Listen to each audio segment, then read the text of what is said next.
Welcome back. Campaign 2014 live interviews continuing now, and we're joined tonight by Pastor Elwin Ahu from New Hope Metro.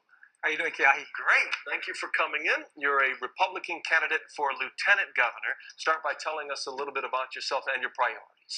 Well, I go way back in terms of my leadership development.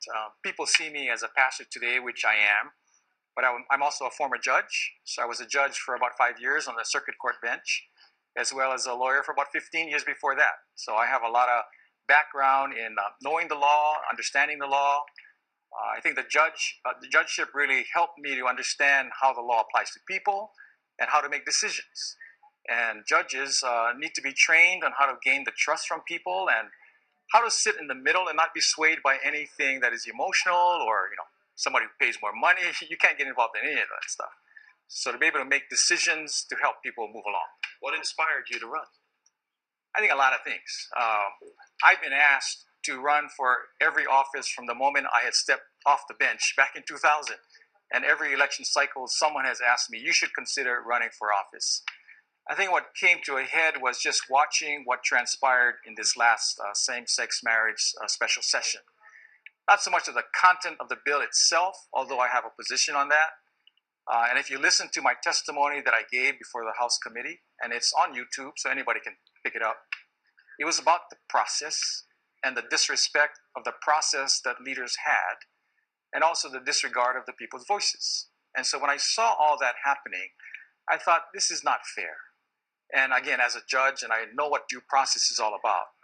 And when you apply a fair process to decisions, how people, even if they are on the losing side, they understand and they're okay with that. And to see the breakdown of the process, I thought, no, we got to reestablish what that really is and help our people.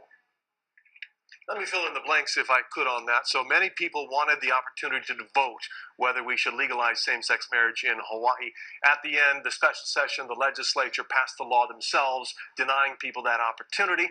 Many conservatives, and they had a good amount of numbers on their side. Some polls showed there were more people against it than for it, and they felt left out. So if you were elected lieutenant governor, would you do anything, actually move forward on any plan to change that in any way? No, you can't. It's already signed. It's signed into law. The governor has signed it. But I want to reestablish and restore the people's trust in government everywhere we go. And I've been having rallies all over the island, and we're going to continue that on Maui and Hilo, Big Island, Kauai as well. But everywhere we've gone, people have all expressed the same sentiment, that they're tired of the same leaders not listening to them. And how do we restore trust? I think it takes change in leadership. Now, one thing we've been asking all of the candidates for lieutenant governor is, what does the LG's office do?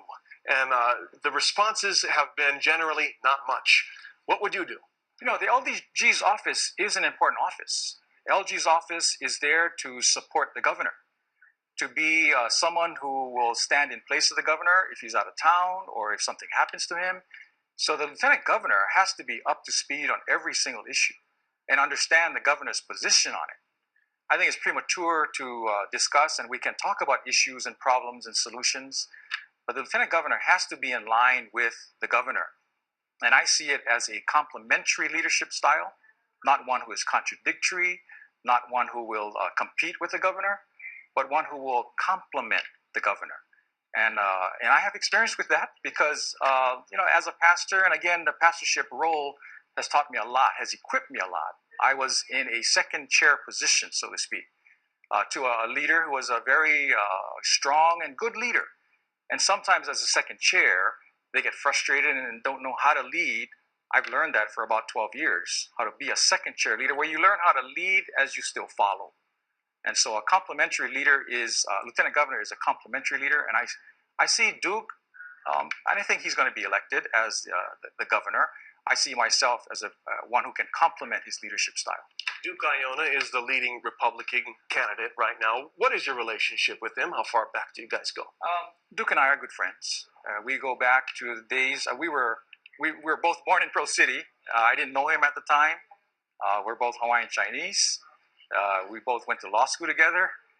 We both became judges about the same time. The only difference is he practiced in the prosecutor's office. I began my practice with the public defender's office. The other difference is he's a St. Louis Crusader. I'm a Kamehameha warrior, but we can work together. You'll put aside those differences. Yeah.